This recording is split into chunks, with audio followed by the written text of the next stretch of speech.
Ano ang gagawin pag paunti-unti na siyang nawawalan ng gana sa Balik Alindog program to.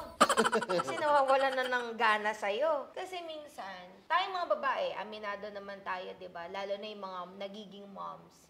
Siyempre, andun yung napapabayaan natin yung katawan natin. Not really napapabayaan, hindi lang natin napaprioritize. Napakaswerte talaga ng mga girls na, alam mo yun, nakailang anak na pero na-maintain nila. It's because of the genes or something. Or talagang they work hard for it. Nag-gym, nag-workout.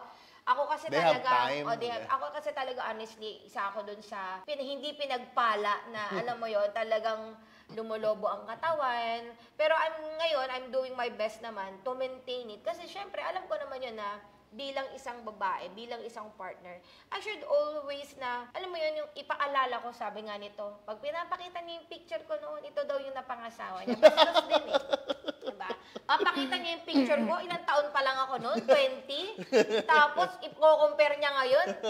So, minsan, di ba, sa atin, masakit din yun bilang babae. Kasi, unang-una, ako personally, hindi ko rin naman ginusto na lumobo.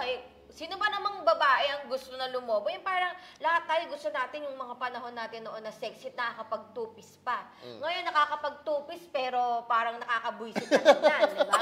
So, pero dahil confident ako, wala rin naman akong pakialam. Kaya, sige lang, suot lang pa rin ng ganun. So, yun, I think, hanggat kaya natin, let's try to mag-ayos. Okay, lumobo-lobo ng konti, pero yun nga, sabi nga niya, magbihis ka naman na maganda.